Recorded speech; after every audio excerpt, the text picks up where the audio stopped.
Good morning everyone, मेरा नाम है दीपक कुमार। आज हमारी क्लास होने वाली है रेडियोलॉजिकल फिजिक्स के बारे में, जो कि डीआरटी और बीआरटी दोनों के लिए ही इंपॉर्टेंट है। जिसके अंदर अपना पहला टॉपिक रहेगा एक्सरे ट्यूब। एक्सरे ट्यूब के बारे में अपन पढ़ेंगे। रेडियोलॉजिकल फिजिक्स के अंदर एक्सरे ट्यूब का क्या रोल है, इसके क्या क्या कंपोनेंट है, किस प्रकार से क्वेश्चन आता है और किस प्रकार से उसको अपने को सोल्व करना है। ठीक है, सबसे पहले अपन देखेंगे एक्सरे ट्यूब के बारे में। एक्सरे ट्यूब क्या चीज है? An X-ray tube is an most important component of radiographic system. An X-ray tube is a vacuum tube that generates X-ray by converting electrical energy into X-ray 1% and energy 99%। यानी कि radiological physics के अंदर x ray tube एक major role रखती है या एक प्रकार से एक इंपॉर्टेंट सिस्टम है। ठीक है, जो क्या करती है? एक्सरे ट्यूब क्या होती है? एक वैक्यूम ट्यूब होती है जो कि एक्सरे को कन्वर्ट करती है या एक्सरे को किस प्रकार से जनरेट करती है। एक्सरे ट्यूब में जब इलेक्ट्रिकल एनर्जी दी जाए तो उस इलेक्ट्रिकल एनर्जी को एक्सरे तथा हीट के अंदर कन्वर्ट करती है। ठीक है, किस प्रकार से देखिए एक बार, बेसिकली एक बार देख लीजिए। जैसे कि ये आपकी एक्सरे ट्यूब का फिलामेंट है और ये है आपका एनोड। ठीक है, कंपोनेंट के बारे में आगे पढ़ेंगे। यहां से जब इलेक्ट्रॉन्स प्रोड्यूस होंगे जब इसको इलेक्ट्रिकल एनर्जी दी जाए। जैसे यहां दिया गया कि इलेक्ट्रिकल एनर्जी, ठीक है, जब फिलामेंट को इलेक्ट्रिकल एनर्जी दी जाएगी तो यहां से प्रोड्यूस होंगे आपके इलेक्ट्रॉन्स। ठीक है, और इन इलेक्ट्रॉन्स को जब टारगेट पर स्ट्राइक करवाया जाए तो यहां से प्रोड्यूस होंगे आपके एक्सरे, जिनकी मात्रा रहेगी कितनी? 1%। एंड हीट, जिसकी मात्रा कितनी रहेगी? 99%। तो एक्सरे ट्यूब क्या करती है? इलेक्ट्रिकल एनर्जी को एक्सरे और हीट के अंदर कन्वर्ट करती है। ठीक है, नेक्स्ट देखो, इसकी हिस्ट्री देख लेते हैं। X ray was discovered by W C. Roentgen, जिनका नाम पूरा विल्हेल्म कॉनराड रोन्टगेन था। उन्होंने 8 नवंबर 1895 में एक्सरे की खोज की और वो एक जर्मन फिजिसिस्ट भी थे। ठीक है, उन्होंने अपनी ही लेबोरेटरी में क्या किया है? एक्सरे की डिस्कवरी की है। He was used A crooks heaters tube. उन्होंने जिस ट्यूब के द्वारा एक्सरे की सर्वप्रथम खोज की थी उसे क्रूक्स ट्यूब कहा जाता है। या क्रूक्स ट्यूब से कोई एक ट्यूब थी जिसके अंदर सडन, ठीक है, सडन एक एक्सरे की क्या हुई थी? खोज हुई थी, डिस्कवरी हुई थी। अभी आपको क्रूक्स ट्यूब भी बताई जाएगी। ठीक है, Roentgen was studying the effect of electron beam, और उन्होंने पाया, ठीक है, and he called cathode ray, ठीक है, जिसे क्या कहा जाता है? एक cathode ray on low pressure gases inside a vacuum tube. ठीक है, Roentgen was studying the effect of electron beam. Roentgen क्या कर रहे थे? इलेक्ट्रॉन बीम के ऊपर स्टडी कर रहे थे। जो कौन सी बीम थी? वो इलेक्ट्रॉन बीम, वो थी कैथोड से निकलने वाली इलेक्ट्रॉन बीम। ठीक है, और उसी दौरान उन्होंने पाया कि जो कैथोड जब किसी टारगेट के ऊपर जाकर स्ट्राइक करेंगे, सारे के सारे कैथोड से निकलने वाली जो इलेक्ट्रॉन बीम है वो किसी टारगेट के ऊपर जाकर स्ट्राइक करेगी तो वहां से एक इनविजिबल रेज निकलेगी। देखिए आगे किस प्रकार से। Roentgen was studying the effect of electron beam. जो कौन सी बीम थी आपकी? Cathode beam. कैथोड रे भी बोल सकते हो, कैथोड बीम भी अपन उसको बोल सकते हैं। On low pressure gases inside vacuum tube. ठीक है, जो आपकी जो वो ट्यूब थी, क्रूक्स जो ट्यूब थी, वो क्या थी? एक प्रकार से वो आपकी क्रूक्स ट्यूब एक प्रकार से क्या थी?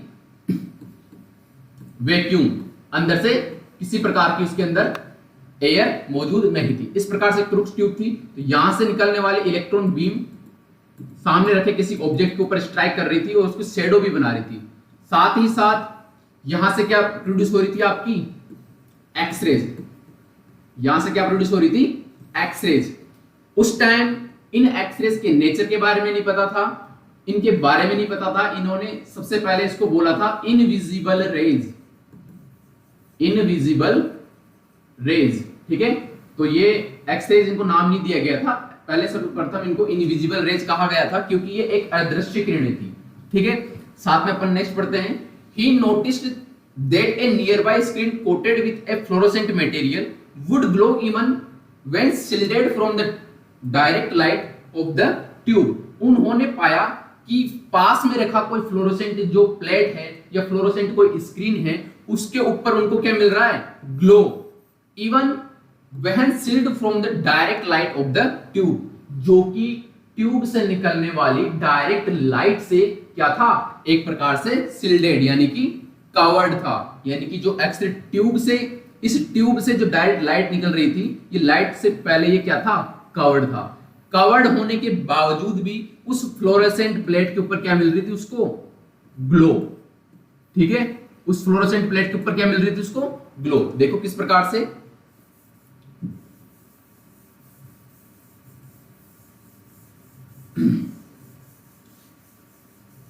जैसा कि ये थी आपकी एक प्रकार से क्रूक्स ट्यूब। क्रूक्स ट्यूब के अंदर ये था फिलामेंट और ये था यहां पर रखा हुआ कोई ऑब्जेक्ट, इस प्रकार से। ठीक है, यहां से निकाली इलेक्ट्रॉन बीम जब किसी ऑब्जेक्ट से टकराकर एक इनविजिबल रेस दे रही थी, और ये पूरी की पूरी ट्यूब थी। ठीक है, और जो ये पूरी की पूरी ट्यूब थी, क्रूक्स ट्यूब, ये क्या थी, सील्ड थी, चारों तरफ से कवर्ड होने के बावजूद भी, चारों तरफ से कवर्ड होने के बावजूद भी पास में रखे एक फ्लोरोसेंट प्लेट के ऊपर, पास में रखे एक फ्लोरोसेंट प्लेट के ऊपर क्या दे रही थी, ग्लो। तब उन्होंने कंक्लूड किया, देखिए direct light of the tube, tube से निकलने वाली जो डायरेक्ट लाइट है वो क्या थी, सील्ड थी, उसके बावजूद भी आपको फ्लोरोसेंट मटेरियल के ऊपर क्या मिल रहा था, ग्लो मिल रहा था। Roentgen conclude that the glowing was caused by an invisible radiation. तो उन्होंने क्या पाया कि जो ये ग्लो प्रोड्यूस हो रहा है वो एक इनविजिबल रेस के कारण प्रोड्यूस हो रहा है। ठीक है, जो फ्लोरोसेंट मटेरियल के ऊपर एक इनविजिबल रेस गिर रही है, इनविजिबल रेस गिरने के बाद ही यहां से ग्लो प्राप्त हो रहा है। देखिए इस ट्यूब को चारों तरफ से सील्ड कर दिया गया है, इससे निकलने वाली लाइट तो बाहर नहीं आ पा रही। ठीक है, यहां से दो चीजें प्रोड्यूस हो रही थी, एक तो विजिबल लाइट, इस विजिबल लाइट को तो क्या कर दिया गया था, इस मटेरियल से कवर्ड कर दिया गया था। ठीक है, तो इस क्या नाम से, इस ट्यूब को कवर करने के बाद भी विजिबल रेज तो रुक गई, विजिबल लाइट तो रुक गई, लेकिन एक इनविजिबल रेज भी आ रही थी जो इस फ्लोरोसेंट प्लेट को क्या कर रही थी, ग्लो करवा रही थी। ठीक है, Roentgen conclude that the glowing was caused by an invisible radiation, कि जो ये ग्लो प्रोड्यूस हो रही है वो एक इनविजिबल रेडिएशन की वजह से प्रोड्यूस हो रही है फ्रॉम द ट्यूब। इस ट्यूब से निकलने वाली कोई इनविजिबल रेज है जिसके कारण क्या हो रही है, एक ग्लो प्रोड्यूस हो रही है। विच ही लेटर नेम्ड एक्स, जिनको बाद में क्या नाम दिया गया, एक्सरेज। बाद में उनको क्या नाम दिया गया है, एक्सरेज। पहले उनको क्या बोला गया था, इनविजिबल रेज। सर्वप्रथम उनको बोला गया इनविजिबल रेज, जब तक इनके नेचर के बारे में नहीं पता लगा तो इनको इनविजिबल रेज कहा गया। ठीक है, और जैसे ही उन्होंने कंक्लूड किया कि वास्तव में कोई एक इनविजिबल रेज ट्यूब से बाहर निकल रही है और इस फ्लोरोसेंट मटेरियल के ऊपर ग्लो दे रही है, तब उन्होंने इसको नाम दिया क्या, एक्सरे। तब उन्होंने इसको नाम दिया एक्सरे। जैसे मैथमेटिक्स में अपन पढ़ते हैं, कोई भी इक्वेशन सोल्व करने से पहले अपन सपोज करते हैं कि माना कोई पर्सन एक्स, तो उसी प्रकार से उन्होंने भी इस रेज को क्या नाम दिया गया है, एक्स। ठीक है, क्योंकि इसका ना तो नेचर पता था ना इसकी प्रॉपर्टीज पता थी। ठीक है, तो उस टाइम उन्होंने सीधा इसको नाम क्या दे दिया, एक्सरे। तो इस प्रकार से एक्सरे की खोज हुई। ठीक है, Roentgen received the Nobel prize in 1901 for the discovery of the x ray, और 1901 में उनको एक्सरे की प्रोडक्शन के लिए, एक्सरे की डिस्कवरी के लिए उनको नोबेल प्राइज से नवाजित किया गया। ठीक है, यहां तक आया समझ में। नेक्स्ट देखते हैं हिस्ट्री के बाद में, ये है क्रूक्स ट्यूब। ठीक है, जैसा कि मैं बता रहा था, ये है आपकी क्रूक्स ट्यूब। इस प्रकार का इसका क्या रहता है, मैन्युफैक्चरिंग इस प्रकार से बनी रहती है। ये देखिए, ये थी आपकी कैथोड साइड, ये थी कैथोड साइड, जहां क्या हो रही थी, इलेक्ट्रॉन्स का एमिशन हो रहा था। जहां से क्या हो रहा था, इलेक्ट्रॉन्स का एमिशन, इलेक्ट्रॉन का एमिशन हो रहा था, और ये इलेक्ट्रॉन्स सामने रखे किसी ऑब्जेक्ट के ऊपर टकरा भी रहे थे। ठीक है, एक प्रकार से विजिबल लाइट ही थी, विजिबल लाइट बोल सकते हैं इसको, जो क्या कर रही थी, इस ऑब्जेक्ट की यहां पर शेडो बना रही थी। शेडो बनाने के साथ साथ ही यहां से बाहर भी एक प्रकार से इनविजिबल रेज निकल रही थी, इनविजिबल रेज बाहर निकल रही थी, जो कि वहां पर रखे किसी फ्लोरोसेंट मटेरियल के ऊपर या फ्लोरोसेंट प्लेट के ऊपर आपको ग्लो दे रही थी, ठीक है, क्या दे रही थी, ग्लो, चमक दे रही थी। तो इस प्रकार से आपकी क्रूक्स ट्यूब होती है, देखिए इस प्रकार की होती है क्रूक्स ट्यूब, ठीक है। नेक्स्ट चलते हैं, basic principle of X-ray production, किस प्रकार से एक्सरे का प्रोडक्शन होता है वो चीज देखते हैं। जब कैथोड से कोई इलेक्ट्रॉन बीम टारगेट के ऊपर टकराती है, एनोड के ऊपर टकराती है, तो किस प्रकार से एक्सरे का प्रोडक्शन होता है, क्या क्या वहां पर चीजें होती है, देखिए, ठीक है।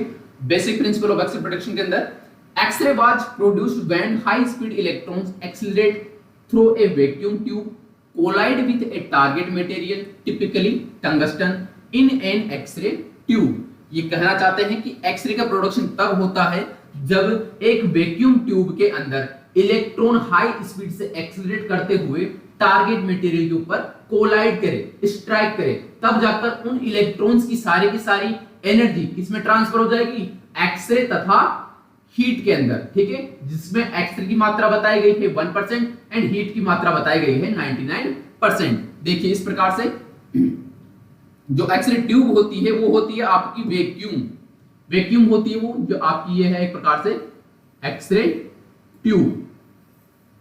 ये चारों तरफ से ग्लास एनवलप से कवर्ड रहती है, ठीक है, और ये आपका कैथोड और ये आपका एनोड। यहां से प्रोड्यूस होने वाले इलेक्ट्रॉन जब अपने हाई स्पीड के साथ एक्सीलरेट करके टारगेट मटेरियल पर स्ट्राइक करेंगे, तो यहां से क्या प्रोड्यूस होगी, आपको यहां से क्या निकलेगी, एक्सरे एंड हीट। ये है आपका बेसिक प्रिंसिपल एक प्रकार से। और जो टारगेट मटेरियल होता है वो किसका बना रहता है, टंगस्टन का, ठीक है। This collision cause the electron to loss energy which is released in the form of X-ray and heat. जो ये कोलिजन होता है, जो ये टकराव होता है, इस टकराव के बीच क्या होता है, इस टकराव से इलेक्ट्रॉन्स अपनी सारी की सारी एनर्जी लॉस कर देते हैं और रिलीज करते हैं किस फॉर्म में, एक्सरे एंड हीट के अंदर, जो कि बताया।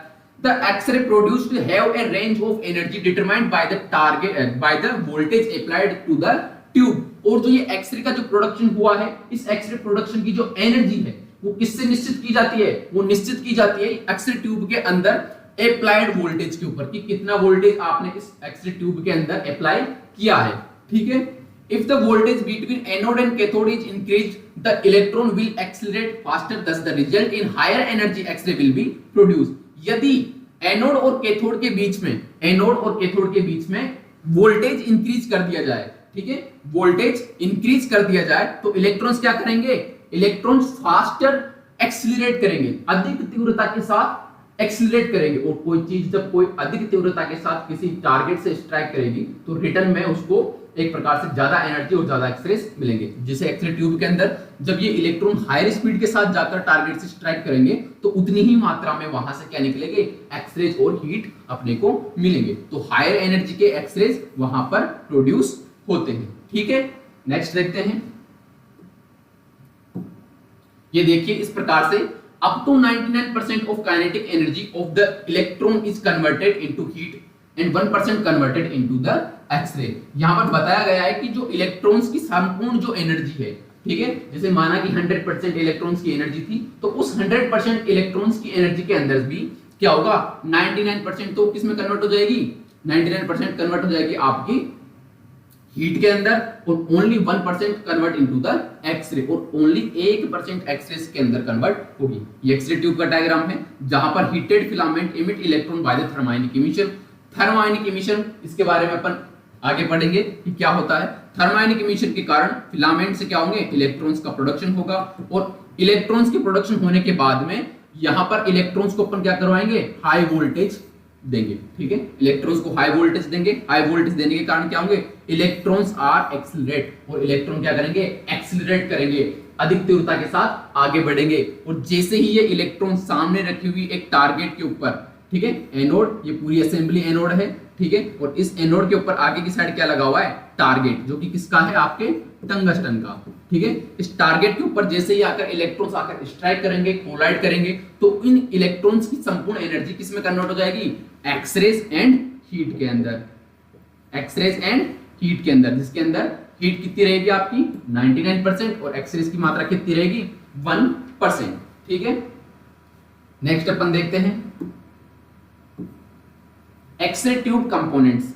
ठीक है, ये अब तक था आपका बेसिक एक प्रकार से कि किस प्रकार से एक्सरे ट्यूब और एक्सरे ट्यूब के क्या नाम से अपन बेसिक प्रिंसिपल पढ़ रहे थे। ठीक है, किस प्रकार से इसकी खोज हुई थी। मेन स्टार्ट होता है अब कि एक्सरे ट्यूब के क्या क्या कंपोनेंट्स हैं, किस किस प्रकार से ये कार्य करते हैं, किस किस प्रकार से फंक्शन करते हैं। ठीक है, ये फंक्शन करते हैं, उसके बाद में अपन आगे इनके एक एक कंपोनेंट के बारे में पढ़ेंगे। देखो एक्सरे ट्यूब के अंदर कौन कौन से कंपोनेंट होते हैं। एक होती है ग्लास एनवलप, एक होता है प्रोटेक्टिव हाउसिंग, एक होता है कैथोड, एनोड, बेरिलियम विंडो। ठीक है, ये बेरिलियम विंडो है, इसको बेरिलियम विंडो कर लेते हैं। ठीक है, बेरिलियम विंडो। ठीक है, और एक आपका ट्यूब हाउसिंग। एक एक कंपोनेंट के बारे में पढ़ेंगे इजीली। ठीक है, नेक्स्ट आते हैं ए। ठीक है, एक्सरे ट्यूब लेवल डायग्राम। देखिए जब भी आप एक्सरे ट्यूब के बारे में आंसर करें या जब भी आपको क्वेश्चन पूछा जाए एक्सरे ट्यूब के बारे में, तब आपको नेसेसरी है डायग्राम बनाना। डायग्राम बनाना, साथ ही साथ उसको लेवल्ड करना, वेल लेवल्ड करना, प्रत्येक कंपोनेंट के बारे में वहां पर बताना। ठीक है, डायग्राम बनाना जरूरी है और डायग्राम से ही आपके नंबर्स गेन होते हैं। ठीक है, तो यहां पर प्रत्येक आप एक क्या नाम से एक्सरे ट्यूब का अगर क्वेश्चन पूछा गया है तो उससे रिलेटेड डायग्राम भी बनाओ, और डायग्राम बनाने के साथ साथ ही आप क्या करोगे, प्रत्येक को आप लेबल करोगे कि कौन सा कंपोनेंट कहां पर प्रेजेंट है। देखते हैं एक बार, ये आपकी एक एक्सरे ट्यूब है नॉर्मली। ठीक है, जो चारों तरफ से किससे कवर्ड है, आपके ग्लास एनवलप से।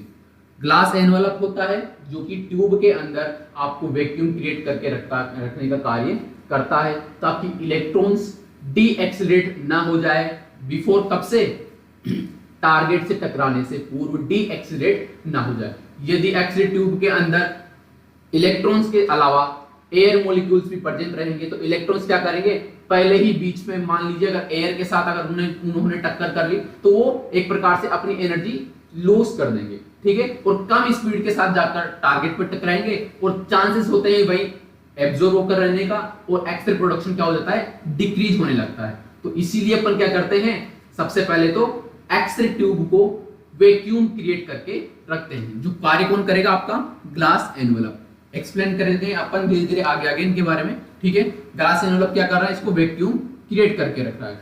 ठीक है, एक साइड होता है आपका एनोड असेंबली। ठीक है, ये संपूर्ण आपकी एनोड असेंबली है।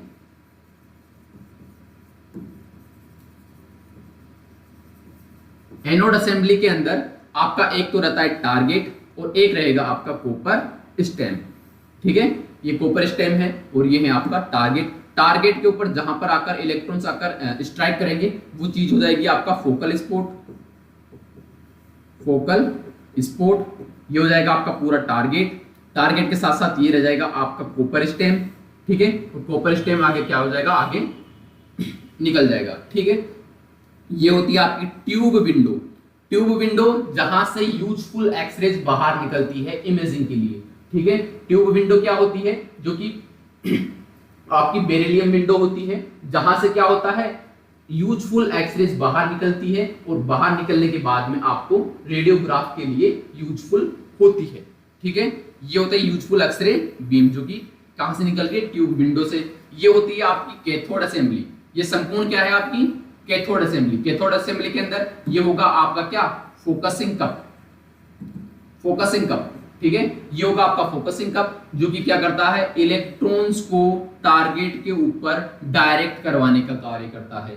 डायरेक्ट करवाने से मतलब है जो इलेक्ट्रॉन्स आपके फिलामेंट से प्रोड्यूस हुए हैं उन सारे के सारे इलेक्ट्रॉन्स को एक डायरेक्शन के अंदर एनोड के ऊपर स्ट्राइक करवाने का कार्य आपका फोकसिंग कप का होता है। ये होता है आपका फिलामेंट। फिलामेंट जहां से इलेक्ट्रॉन्स का आगे प्रोडक्शन होगा। ठीक है, ये सारे कंपोनेंट्स हैं, सभी के बारे में आपको लेवल डायग्राम बनाकर समझाना पड़ेगा। ठीक है, ये हो गया एक्सरे ट्यूब का लेवल डायग्राम। लेवल डायग्राम के बाद में आगे अपन नेक्स्ट चलते हैं। इसका पहला कंपोनेंट हो गया ग्लास एनवलप। ठीक है, तो ग्लास एनवलप के बारे में देखते हैं। ग्लास एनवलप क्या चीज है, जैसा कि अभी आपको डायग्राम में बताया गया था कि ग्लास एनवलप जो आपके एक्सरे ट्यूब के चारों तरफ कवर्ड रहता है, कवर्ड रहने के साथ साथ ही अंदर की साइड वैक्यूम क्रिएट रखने का कार्य भी करता है। ग्लास एनवलप के बारे में देखते हैं। The glass envelope in an X-ray tube is a vacuum sealed enclosure that houses the anode and cathode. जो ग्लास एनवेलप होता है वो क्या करता है, एक्स-रे ट्यूब के अंदर वैक्यूम क्रिएट करने का कार्य करता है और साथ ही साथ एनोड और कैथोड को भी होल्ड करके रखता है, या एनोड और कैथोड को भी हाउस प्रोवाइड कराता है। हाउस प्रोवाइड कराने का मतलब एक प्रकार से ये है कि ग्लास एनवेलप के अंदर आपके एनोड और कैथोड क्या रहेंगे, सिचुएटेड रहेंगे, उपस्थित रहेंगे। इट मेड ऑफ बोरोसिलिकेट, या जिसको पायरेक्स ग्लास भी बोला गया है, and provide a vacuum environment, prevent oxidation, corrosion and support the tubes component. ठीक है, आपका जो ग्लास एनवेलप है, ये एक्स-रे ट्यूब का जो ग्लास एनवेलप है वो किसका बना रहता है, बोरोसिलिकेट ग्लास है, जिसको अपन पायरेक्स ग्लास भी बोलते हैं। जो क्या करवाएगा आपको, ये आपको प्रोवाइड करवाएगा वैक्यूम एनवायरनमेंट, यानी कि निर्वात वातावरण। ठीक है, एक्स-रे ट्यूब के अंदर वैक्यूम क्रिएट रहना चाहिए और उसी के साथ साथ प्रिवेंट करेगा ऑक्सीडेशन से। जो इलेक्ट्रॉन्स हैं, ये इलेक्ट्रॉन्स एयर मॉलिक्यूल के साथ स्ट्राइक ना करें, यदि स्ट्राइक करेंगे तो यहाँ पर ऑक्सीडेशन की क्रिया हो जाएगी। ठीक है, तो इस ऑक्सीडेशन से भी बचाता है। और इसी के साथ साथ कोरिजन, कोरिजन का मतलब भी यही होगा कि इलेक्ट्रॉन्स किसी भी एयर मॉलिक्यूल्स के साथ टकराए नहीं, टक्कर नहीं करे कोरिजन से। And support the tube component, और जो अदर ट्यूब के कंपोनेंट है उनको सपोर्ट प्रोवाइड कराने के कार्य भी करता है। यानी कि देखिए इस प्रकार से एक्स-रे ट्यूब रहेगी। ये एक्स-रे ट्यूब के अंदर आपका फिलामेंट, फोकसिंग कप और जो एनोड असेंबली है, इस प्रकार से ये किसके द्वारा होल्ड है आपके, ये किसके द्वारा सपोर्ट है आपके, ग्लास एनवेलप द्वारा। ये चारों तरफ से क्या है आपका, ग्लास एनवेलप। किसी के द्वारा किसी को सपोर्ट मिल रहा है, कैथोड साइड को और एनोड साइड को भी सपोर्ट मिल रहा है। ठीक है, इट होल्ड 2 इलेक्ट्रोड्स। देखो ग्लास एनवेलप 2 इलेक्ट्रोड्स रखता है, वो कौन कौन से हैं, सबसे पहले वाला हो जाएगा आपका कैथोड असेंबली, तो ये साइड वाली कौन सी है आपकी, कैथोड असेंबली। दूसरी है एनोड असेंबली, तो ये वाली कौन सी है आपकी, एनोड असेंबली। ये हो गई आपकी एनोड असेंबली। ठीक है, anode and cathode are housed inside glass tube. जो आपका एनोड और कैथोड है वो ग्लास ट्यूब के अंदर क्या रहता है, हाउस रहता है। ठीक है, इसी के साथ साथ नेक्स्ट ये देखिए ग्लास एनवेलप, ये ग्लास एनवेलप है आपका चारों तरफ, जो आपको इसमें दिखाई देगा। ठीक है, ये चारों तरफ का जो कवर एक प्रकार से आपको आउटरिंग दिखाई जो दे रही है, आउटर मार्जिन, ये क्या है आपका ग्लास एनवेलप। यही है आपका क्या, ग्लास एनवेलप। ये ग्लास एनवेलप क्या कर रहा है, एक तो वैक्यूम क्रिएट करने का कार्य कर रहा है, वैक्यूम क्रिएट करने का कार्य कर रहा है, साथ ही साथ ये आपका रोटेटिंग एनोड, यानी कि एनोड असेंबली को भी होल्ड किए हुए हैं, और ये है आपका ड्यूअल फिलामेंट, और फिलामेंट को भी क्या कर रखा है, होल्ड किए हुए हैं, यानी कि कैथोड साइड को भी क्या किया हुआ है, होल्ड किए हुए हैं। ठीक है, तो दोनों को ही होल्ड करने का कार्य कौन करता है, आपका ग्लास एनवेलप। 3 फंक्शन और 2 फंक्शन हो गए इसके, वैक्यूम क्रिएट करने का, ठीक है, वैक्यूम क्रिएट या वैक्यूम बनाए रखने का, दूसरा चीज कैथोड और एनोड को होल्ड करके रखने का। ठीक है, नेक्स्ट देखते हैं अपन प्रोटेक्टिव हाउसिंग। ठीक है, प्रोटेक्टिव हाउसिंग क्या चीज होती है, ग्लास एनवेलप के बाद में प्रोटेक्टिव हाउसिंग आ गया, जो कि आपके एक्स-रे ट्यूब का नेक्स्ट कंपोनेंट है। देखो, the X-ray tube housing is typically made of steel and leaned with lead to protect against physical damage and reduce leakage radiation. X-ray tube housing is typically made of steel. जो आपकी X-ray tube की housing है, ठीक है, एक तो हो गया ग्लास एनवेलप। ग्लास एनवेलप के बाहर की भी एक हाउसिंग होती है, वो हाउसिंग किसकी बनी रहती है, वो बनी रहती है स्टील की। ठीक है, स्टील की बनी रहती है और लीन्ड विथ लेड, और अंदर की साइड से चारों तरफ उसके अंदर कौन सी परत होती है, लेड की, जो कि क्या करती है, प्रोटेक्ट अगेंस्ट फिजिकल डैमेज, जो कि ग्लास एनवेलप को या जो आपके अदर कंपोनेंट है एक्स-रे ट्यूब के, उनको फिजिकली डैमेज होने से भी बचाती है, तथा रिड्यूस लीकेज रेडिएशन, और जो आपकी एक्स-रे ट्यूब से बाहर जो लीकेज रेडिएशन निकल रही है, उस लीकेज रेडिएशन से भी प्रोटेक्ट करने का कार्य करती है आपकी क्या, प्रोटेक्टिव हाउसिंग। देखिए किस प्रकार से होता है इसका डायग्राम, ये होता है प्रोटेक्टिव हाउसिंग चारों तरफ, और ये रहती है इसके अंदर लेड की कवरिंग, अंदर की साइड, बाहर से स्टील रहेगी, अंदर से लेड रहेगी। और इसी के साथ साथ अंदर बना रहता है आपका, एक सेकेंड डार्क लेते हैं, अंदर होती है आपकी एक्सरे ट्यूब, ठीक है। एक्सरे ट्यूब जो फिलामेंट, फोकसिंग कप और ये एनोड, ठीक है। इस प्रकार से आपका ये प्रोटेक्टिव हाउसिंग होती है। प्रोटेक्टिव हाउसिंग मिसिंग होती है यहां पर, ठीक है। यहां पर आपको प्रोटेक्टिव हाउसिंग देखने को नहीं मिलेगी, यहां पर आपको प्रोटेक्टिव हाउसिंग देखने को नहीं मिलेगी। यहां पर प्रेजेंट रहता है आपका विंडो, ट्यूब विंडो, यहां पर आपकी ट्यूब विंडो प्रेजेंट रहती है, जो क्या करेगी, यूजफुल एक्सरेज को बाहर निकालने का कार्य करेगी। अगर यहां पर भी आपकी, अगर आप सोचते हो कि यहां पर भी प्रोटेक्टिव हाउसिंग होनी चाहिए, ठीक है, यहां पर भी प्रोटेक्टिव हाउसिंग होनी चाहिए। अब प्रोटेक्टिव हाउसिंग आपकी बनी हुई है स्टील की, और उसके अलावा अंदर की साइड क्या लगा हुआ है, लेड। तो एक प्रकार से ये हो गई आपकी थिक वॉल। अगर थिक वॉल आपने यूज कर ली तो आपके यूजफुल एक्सरेज बाहर नहीं निकल पाएंगे, या निकलेंगे भी तो अपनी एनर्जी लॉस करते हुए निकलेंगे और काफी कम मात्रा में निकलेंगे, ठीक है। तो यहां पर प्रोटेक्टिव हाउसिंग क्या रहती है, एक प्रकार से मिस रहती है, यहां पर अपन उसका यूज नहीं करते। यहां पर आपका रहता है प्रोटेक्टिव हाउसिंग या ट्यूब, एक प्रकार से ट्यूब विंडो, जिसको अपन बेरिलियम विंडो भी बोला जाता है, जिसको क्या बोला जाता है, बेरिलियम विंडो भी बोला जाता है, जिससे क्या निकलेगी, बाहर आपकी एक्सरेज निकलेगी, ठीक है। प्रोटेक्टिव हाउसिंग अदरवाइज चारों तरफ प्रेजेंट रहती है, और इनके बीच में प्रेजेंट रहता है आपका, इसके बीच में प्रेजेंट रहता है आप यहां पर ऑयल, ऑयल बोल दो, या हाँ ऑयल ले सकते हैं अपन यूज, या इंसुलेटर ऑयल भी बोल सकते हैं इसको, इंसुलेटर ऑयल, जो क्या कार्य करेगा, कंपोनेंट्स को कूल डाउन तथा shock proof,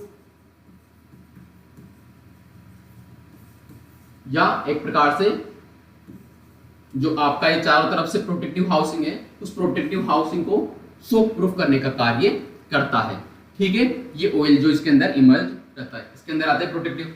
the housing is design to limit the beam window, ठीक है। देखा मैंने यहां बताया था कि जो आपकी हाउसिंग है वो कहां पर लिमिटेड होती है, बीम विंडो पर, जहां से बीम बाहर निकलती है वहां पर क्या होती है, इसको लिमिट कर दिया जाता है या रोक दिया जाता है। Housing content oil that serve an insulator, also it dissipate heat and cool the anode. Housing content oil, housing के अंदर क्या रहता है आपका, ऑयल फील्ड रहता है, या ऑयल वो कंटेंट रखता है, ठीक है, ऑयल रखता है। ये ऑयल क्या कार्य करेगा, ये एक प्रकार से इंसुलेटर का भी कार्य करता है, और and also dissipate the heat, heat को भी एब्जॉर्ब करने का कार्य करता है। देखिए बताया गया था कि एक्स प्रोडक्शन के अंदर, जब अभी मैंने पहले बताया था basic principle of x production के अंदर, कि जब एक्सरे ट्यूब के अंदर एक्सरे का प्रोडक्शन होता है, या जो फिलामेंट से इलेक्ट्रॉन्स आगे जाकर एनोड पर स्ट्राइक करते हैं, तो स्ट्राइक करने के साथ साथ वहां से 1% एक्सरे तथा 99% क्या निकलती है, हीट निकलती है, ठीक है। तो उस हीट को, इतनी मात्रा में जो हीट प्रोड्यूस हुई है उसको कहां ना कहीं तो ट्रांसफर करना होता है, ठीक है, वरना अगर ज्यादा हीट हो जाएगी तो अंदर के कंपोनेंट्स सारे मेल्ट होना स्टार्ट हो जाएंगे, ठीक है। तो उस हीट को आगे ट्रांसफर कर दिया जाता है, ये होता है इनका एक प्रकार से एनोड स्टेम, ठीक है। इस एनोड स्टेम के द्वारा क्या कर दिया जाता है, उस हीट को आगे ट्रांसफर कर दिया जाता है ऑयल के अंदर, और ऑयल क्या करेगा, उस हीट को बाहर निकाल देगा, ठीक है। तो ऑयल क्या करेगा, एक प्रकार से हीट को डिसिपेट करने का कार्य करता है और एनोड को कूल डाउन करने का कार्य भी करता है।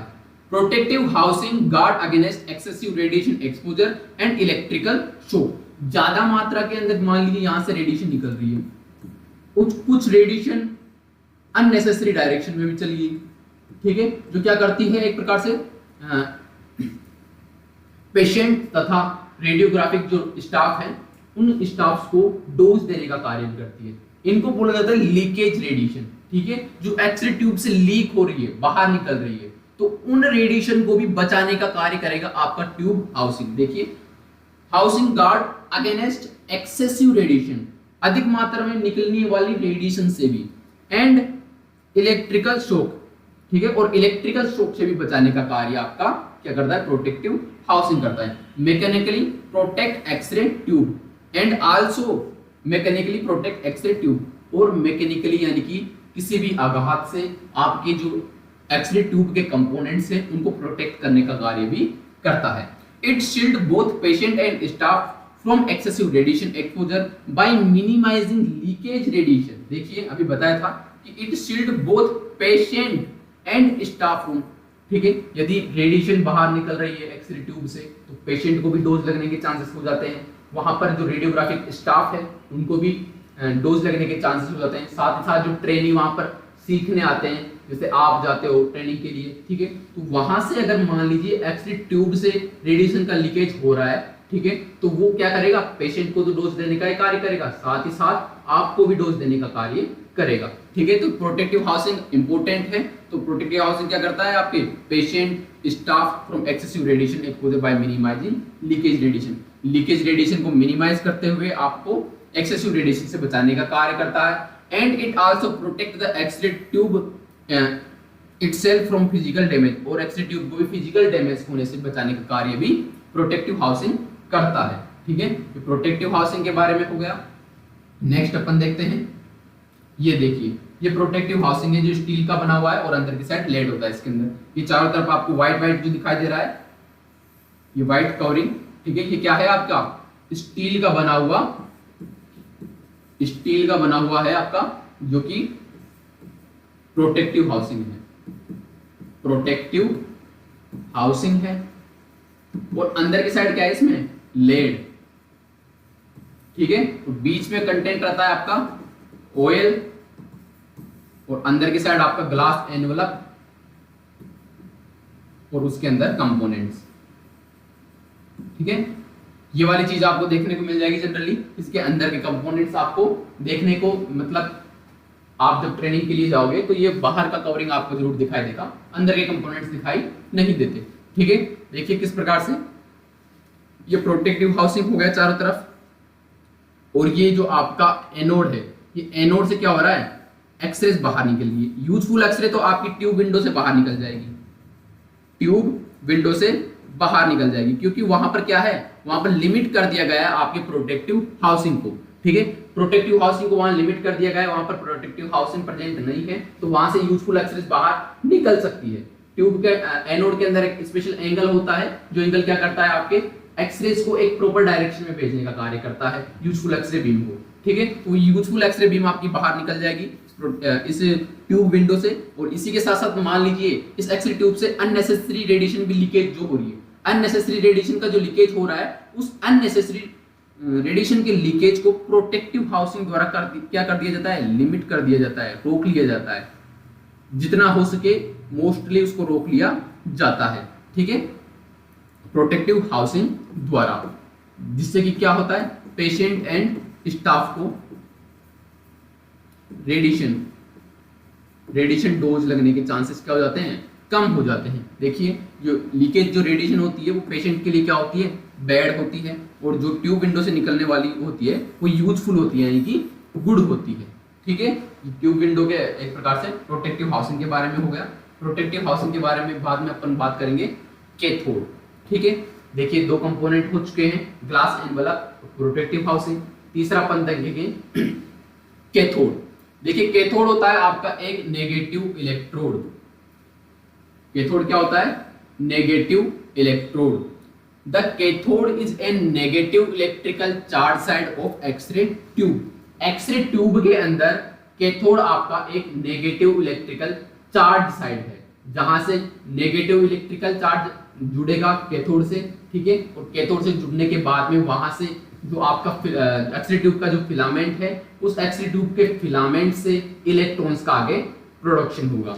देखिए the cathode is made up of tungsten wire in the form of helical filament which is surrounded by focusing cup. जो कैथोड के अंदर फिलामेंट रहेगा, ठीक है, कैथोड असेंबली के अंदर फिलामेंट जो रहेगा, डायग्राम के अंदर मैंने बताया था कि पूरी उस साइड की असेंबली कौन सी है आपकी, कैथोड। और कैथोड किन किन चीजों से मिलकर बना है आपका, फिलामेंट एंड फोकसिंग कप। तो कैथोड के अंदर जो आपका फिलामेंट रहेगा ये इस प्रकार से, देखिए फिलामेंट जो रहता है वो रहता है आपका हेलिकल शेप में, ठीक है, सीधा वायर नहीं रहता, ये किस फॉर्म के अंदर रहता है, हेलिकल शेप में, ठीक है। अब इसको हेलिकल शेप क्यों दी गई है, इसको सीधा भी रख सकते थे, इसको हेलिकल शेप ही क्यों दी गई है? हेलिकल शेप देने का भी एक बहुत बड़ा रीजन है, जिसे माना 1 सेंटीमीटर, इस वायर की अपन लेंथ लेते हैं 1 सेंटीमीटर, ठीक है। इस 1 सेंटीमीटर के वायर से 100 इलेक्ट्रॉन्स का एमिशन होता है और वो 100 के 100 इलेक्ट्रॉन्स एक्सरे प्रोडक्शन के लिए यूजफुल है, ठीक है। ओनली 100 इलेक्ट्रॉन्स इस 1 सेंटीमीटर के जो आपका वायर है, 1 सेंटीमीटर का वायर, इस 1 सेंटीमीटर के वायर से 100 इलेक्ट्रॉन्स का प्रोडक्शन हो रहा है, ठीक है। अब ट्यूब की हाउसिंग है जो ग्लास एनवलप है, वो तो एक लिमिटेड एरिया के अंदर ही है, ठीक है। ये तो नहीं है कि अपन एक्सरे ट्यूब को बड़ा कर सकते हैं, छोटा कर सकते हैं, नहीं। एक्सरे ट्यूब बनी हुई है अपने शेप में, अगर उसको बड़ा करेंगे तो ज्यादा एरिया कवर करेगी, ठीक है। तो उससे भी काफी सारे डिसएडवांटेज है, उसको एक बिल्कुल एक प्रकार से एक लिमिटेड शेप दी गई है, ठीक है। इसी शेप के अंदर वो रहेगा। उसी शेप के अंदर अपन क्या करेंगे, उसी सरफेस एरिया के अंदर एक 5 सेंटीमीटर के वायर को, कितने सेंटीमीटर के, 5 सेंटीमीटर के वायर को वाइंड करते हुए इस प्रकार से अपन क्या कर देंगे, 1 सेंटीमीटर का बना देंगे। लेंथ टोटल कितनी हो जाएगी इसकी, 1 सेंटीमीटर। और जब अपन इसको ओपन करेंगे, इस वाइंड वाले को अपन जब ओपन करेंगे, जैसे टेलीफोन का तार देखा है, टेलीफोन के तार वो जितना खींचोगे उतना लंबा हो जाएगा, लेकिन वो एक छोटे से एरिया के अंदर भी क्या हो जाता है, फिक्स्ड हो जाता है, ठीक है। उसी प्रकार से हेलिकल शेप के अंदर आपका ये क्या रहेगा, फिलामेंट सिचुएटेड रहेगा। 5 सेंटीमीटर के वायर को अपन ने क्या कर दिया है, 1 सेंटीमीटर के अंदर फिक्स कर दिया है, ठीक है। तो यहां पर क्या होगा, एक आपको 5 सेंटीमीटर का वायर 1 सेंटीमीटर के एरिया के अंदर क्या होगा, सिचुएटेड हो गया, ठीक है। एरिया भी इसने ज्यादा कवर नहीं किया और अपन ने क्या कर लिया है, ज्यादा बड़ा वायर अपन ने यूज ले लिया है। अब ज्यादा बड़ा वायर अपन ने जो यूज लिया है, तो एक प्रकार से इसका सरफेस एरिया भी बढ़ गया, तो सरफेस एरिया बढ़ने के साथ साथ ही यहां पर इलेक्ट्रॉन्स का प्रोडक्शन भी बढ़ेगा, इलेक्ट्रॉन्स का प्रोडक्शन भी क्या होगा, यहां पर बढ़ेगा। अभी जो इलेक्ट्रॉन्स का प्रोडक्शन बढ़ेगा तो साथ ही क्या होगा, ज्यादा मात्रा में इलेक्ट्रॉन प्रोड्यूस होंगे, तो ज्यादा मात्रा में इलेक्ट्रॉन्स आगे जाकर एनोड से स्ट्राइक करेंगे और ज्यादा मात्रा में अपने को क्या मिलेगी, एक्सरेज मिलेगी, ठीक है। तो यहां पर क्या हो गया, 5 सेंटीमीटर की वायर को 1 सेंटीमीटर के सरफेस एरिया में अपन ने लिमिटेड कर दिया और इससे क्या हो रहा है, इलेक्ट्रॉन्स का प्रोडक्शन ज्यादा हो रहा है। ज्यादा इलेक्ट्रॉन्स के प्रोडक्शन के साथ साथ ही क्या हो रहा है, यहां पर बढ़िया बेटर क्वालिटी में अपने को एक्सरेज मिल पा रही है, ठीक है। तो इसलिए इसको क्या कर दिया जाता है, एक हेलिकल शेप के अंदर दे दिया जाता है। और ये किससे कवर रहता है, which is surrounded by focusing cup, और जो कि एक सराउंडेड किससे रहेगा, आपके फोकसिंग कप के। सी शेप का एक फोकसिंग कप होता है, जिसके बारे में मैंने बताया था कि ये प्रोड्यूस होने वाले इलेक्ट्रॉन्स को टारगेट के ऊपर डायरेक्ट करने का कार्य करता है, डायरेक्ट उसी के ऊपर भेजने का कार्य करता है, ताकि इलेक्ट्रॉन्स अननेसेसरी डायरेक्शन में इधर उधर ना जाए, ठीक है। तो क्या करेगा, ये एक प्रॉपर डायरेक्शन में भेजने का कार्य आपका फोकसिंग कब करेगा, और वहां से क्या निकलेगी, आपके यूजफुल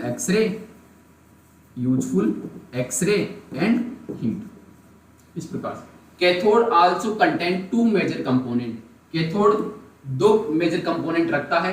पहला वाला कौन सा होगा, आपका फिलामेंट, जिसके बारे में मैंने बता दिया, ये इसको अपन हेलिकल शेप में रखते हैं, आगे और पढ़ेंगे।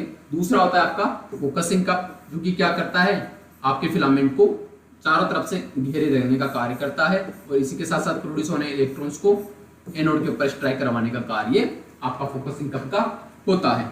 दोनों के बारे में पढ़ते हैं।